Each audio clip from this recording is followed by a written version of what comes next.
Carlos, sitúate conmigo. Hace un mes, 27 de febrero de 2026, en Albuquerque, en Nuevo México. William McCasland es un general de la Fuerza Aérea de los Estados Unidos. Tiene una trayectoria profesional ligada a la investigación nuclear y a la investigación del espacio. Y ese día, el 27 de febrero de 2026, desaparece de su casa, dejando su teléfono móvil, y sus gafas de ver. Soy Abril, ¿cómo puedo ayudarte? Hola, Abril. Mi nombre es Susan Wilkerson. Mi marido está desaparecido. Han pasado como 3 horas y tengo indicios de que han planeado que no lo encuentren.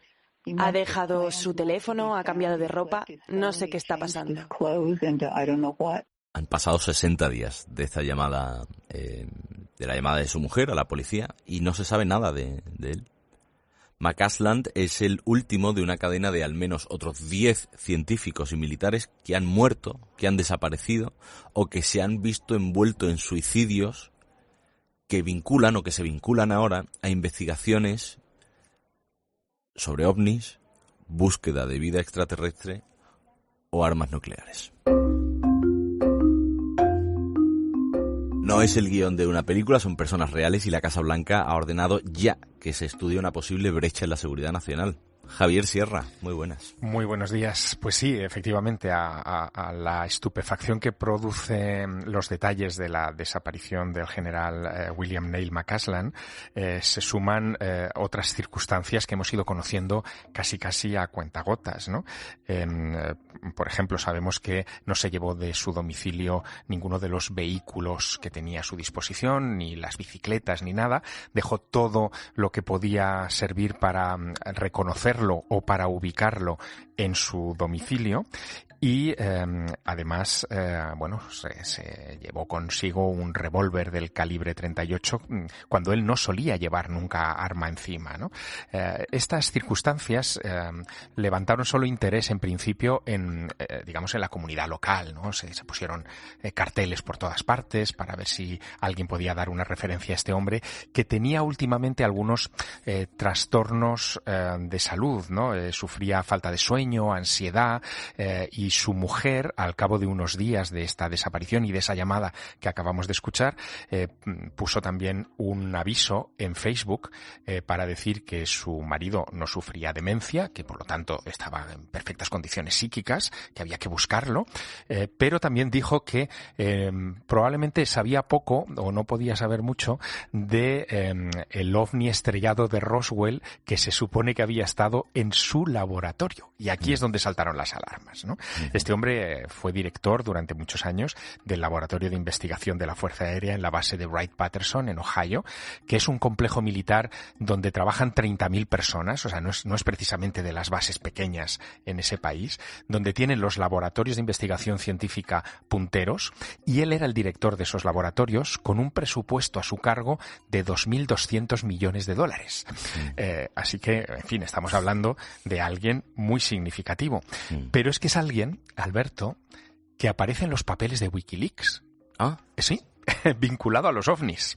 Entre esos cables que se desclasificaron hace algún tiempo, hay unos correos electrónicos entre Tom DeLonge, que es un músico muy conocido en los Estados Unidos, que ha hecho mucha campaña por la desclasificación de material ovni, y John Podesta, que era asesor de los presidentes, del presidente Obama, pero también trabajó con Clinton, y en esos correos electrónicos hablaban de William Neil McCasland como un general al que había que reclutar para conocer lo que pasó en Roswell, Nuevo México.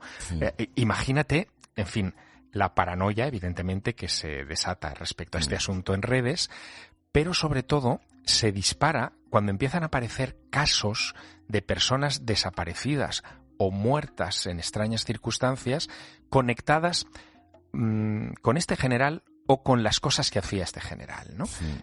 Así, por ejemplo, supimos hace unas semanas de la desaparición en junio de 2025, y hasta ahora sin datos, de Mónica Reza, una mujer de 60 años que era directora del laboratorio del Jet Propulsion Laboratory, del laboratorio de propulsión a chorro de la NASA, que había estado trabajando en procesamiento de materiales y de cosas de alto secreto para cohetes y para propulsión de misiles. Y esta mujer desaparece yéndose de paseo, haciendo trekking en un parque cercano a su domicilio, con otros amigos. De repente esos amigos se dan cuenta de que Mónica ya no sigue al grupo con el que estaban haciendo esa excursión, y desde entonces cero información. Sabemos que Mónica Reza tenía relación con el general McCasland. Al poco también supimos de la desaparición de Carl Grillmeyer, que es un científico del Instituto Tecnológico de California, también del JPL, que había estado buscando agua en el sistema solar, había trabajado en tecnología aplicable a misiles, estaba muy vinculado al telescopio espacial Hubble, al desarrollo del telescopio espacial Hubble, y este hombre muere el 16 de febrero de 2026 en el porche de su casa, tiroteado por un señor que se ha colado en su finca. Él vivía bastante apartado. A este hombre, al tirador, al asesino, se le ha detenido y la semana que viene entra ya a disposición judicial y empieza el juicio.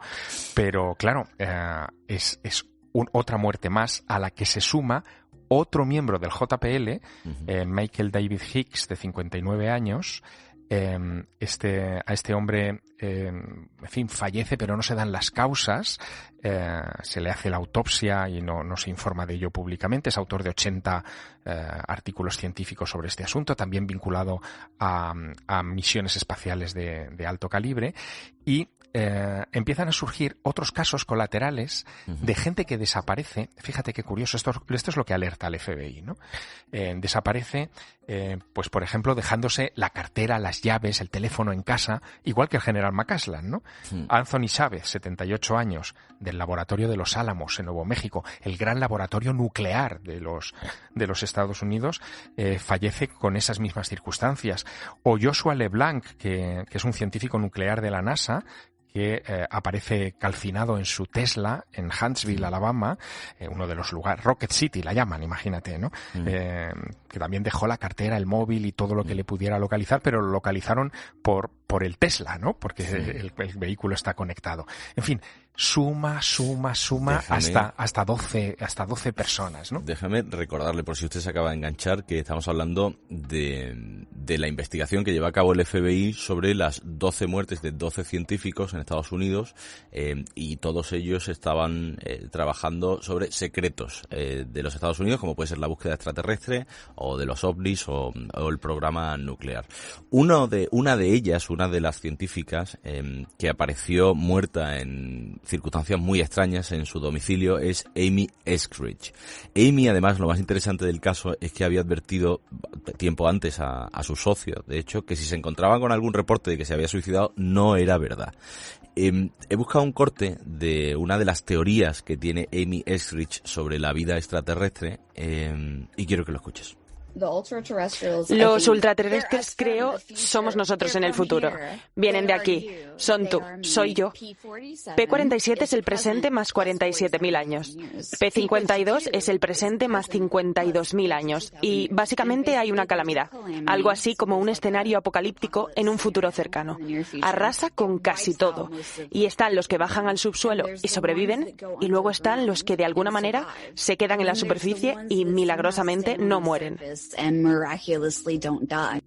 Asusta a cualquiera, ¿no? Bueno, el caso de Amy Eskridge es el último que se ha incorporado a esta lista de desaparecidos. Claro, a raíz de encontrar todos estos científicos de alto nivel vinculado a lo nuclear, a lo espacial, y ahora hablaremos también de lo ufológico, de lo ovni, bueno, pues ha habido como un rastreo de casos anteriores que poder incorporar a esta lista. Y este es el último, ¿no? Amy Eskridge también es de Huntsville, Alabama, como esa otra persona que te decía hace un momento.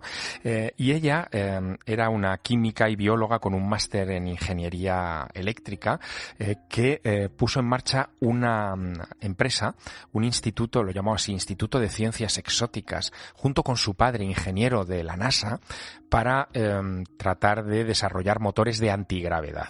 a raíz de hacer público el desarrollo de esas investigaciones, comenzó a sentirse acosada, tenía gente vigilando en la puerta de su casa, sus llamadas se colaban siempre con ruidos extraños como si estuviera el teléfono intervenido, y tuvo incluso la sensación de que la estaban agrediendo con algún tipo de arma insólita, arma de dirección de energía o de energía dirigida, como se habla de este tipo de armas de quinta generación que todavía no conocemos, ¿no? O no conocemos públicamente. Pero llegó incluso a decir que la habían amenazado explícitamente, ¿no? Para que abandonara declaraciones sobre este asunto.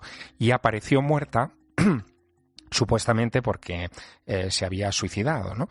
Pero ella, efectivamente, unas semanas antes, a su socio, Frank Milburn, que es un oficial de inteligencia británico con el que estaba trabajando, le dijo claramente que si veía algún informe próximamente donde se dijera que se había suicidado o que había sufrido una sobredosis o que había matado a alguien y que la habían encarcelado y aislado, que no se lo creyera, que la estaban acosando y que podían acabar con ella, ¿no? Así que este caso se suma, en fin, el caso es tremendo, y sobre todo lo que cuenta, o sea, lo que dice que los extraterrestres no son otra cosa que nosotros del futuro, que además nos hemos tenido que aguardar en cuevas y que por eso las imágenes que siempre, ¿no? Que siempre dice la gente de los extraterrestres, que es muy parecida a la de ET, con esos ojos un poquito más ovalados, con el cráneo, que eso hay gente o hay investigadores que dicen que así es como evolucionaríamos si estuviésemos mucho tiempo bajo tierra, ¿no? Bueno, todo esto parece ciencia ficción, ¿no? Cuando se ve desde fuera. Pero fíjate, otro de los que se ha incorporado a esta lista fatídica, y este sí que también es muy sorprendente, es Matthew Sullivan, ¿no? Matthew Sullivan es un veterano de la Fuerza Aérea de los Estados Unidos, de 39 años, que murió en su casa de Falls Church, en Virginia, el 12 de mayo de 2024. Muere de sobredosis, ¿no? Mezcla alcohol con ansiolíticos y muere de sobredosis. Hasta ahí, bueno, normal. El caso es que muere 4 días antes, y aquí es donde empieza lo raro, de que tuviera que viajar a Washington a declarar a esas comparecencias de las que hemos hablado muchas veces tú y yo, Alberto, en el Capitolio sobre los ovnis. En el verano de 2023 se produjo la primera de esas comparecencias donde se dijo que había militares que habían participado en la recuperación de ovnis estrellados y de biológicos, ya los llamaron así, o sea, de entidades biológicas, y que todo esto era el gran secreto que tenía el Ministerio de Defensa o el Departamento de Guerra o el Departamento de Energía en los Estados Unidos. Bueno, en aquella comparecencia prometieron que iban a acudir algunos de esos militares que tenían información de primera mano, y uno de ellos era Matthew Sullivan, que muere 4 días antes de testificar, cuando iba a contar lo que él había visto en la base aérea de Wright-Patterson, que es de donde era el general McCasland, ahora desaparecido. ¿Ves cómo se van uniendo, ¿no? Los hilos, ¿no? de esta historia. No solamente son las personas, es que son los escenarios de los que estamos hablando, ¿no? Como te decía, Wright-Patterson es el lugar donde tiene su sede la inteligencia de la Fuerza Aérea de los Estados Unidos, donde desde los años 50 los rumores sobre el almacenaje de restos de aeronaves exóticas extraterrestres para algunos, en fin, alta tecnología, no sabemos de dónde, para otros, son constantes. Se habla de la preservación de cuerpos congelados en esas instalaciones. Es un rumor, ¿no? Desde hace décadas, que ahora ha llamado la atención, evidentemente, del presidente Trump y de su equipo, porque ellos están empeñados en que se desclasifique este asunto, ¿no? Y ahí es donde parece que hay divergencias entre lo que quiere la Casa Blanca. Hay varios senadores y congresistas que están todos los días en la televisión en Norteamérica abogando por la revelación de estos secretos, y el Pentágono. Se han creado esas comisiones en la Casa Blanca donde esos senadores y congresistas han visto material, pero no pueden hablar de ello porque les obliga el juramento hasta que no lo desclasifique el Departamento de Defensa. Y sin embargo, están como incendiando a los medios de comunicación para que haya presión pública y esa liberación de información se produzca. Y este es el panorama, algo que en Estados Unidos está ahora... está por todos lados, ¿no? En redes está por todas partes. Algunos periódicos importantes están reflejándolo. En España ya los diarios empiezan a recogerlo. Este fin de semana El País le dedicaba, sin ir más lejos, una página entera a esta cuestión. Y ya está, fíjate, es el ejemplo de cómo la presión de la opinión pública puede empujar un tema a la agenda política, ¿no? Uh-huh. Porque, en principio, en fin, los casos solamente los investigaban los sheriffs locales, pero a raíz de todos estos elementos, el FBI ha intervenido, la NASA se ha pronunciado ya diciendo que los muertos que trabajaban para ella, para el JPL, no cree que estén conectados entre sí de manera obvia, pero que van a investigar y van a dar sus resultados en los próximos días.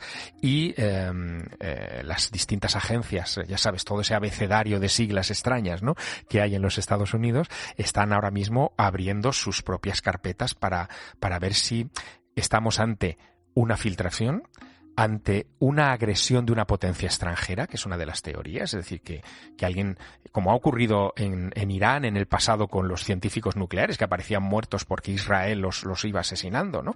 Bueno, pues tenemos que averiguar si esto está pasando también en Norteamérica, o si todo esto es fruto de esa confrontación por el secreto y por el dominio del relato entre el Pentágono y la Casa Blanca, que no están precisamente alineados, como vemos a diario también con el conflicto de Irán en estos días.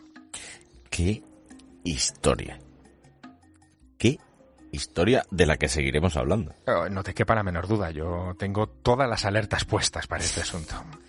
Querido Javier, amigo, hasta la semana que viene. Hasta la semana que viene.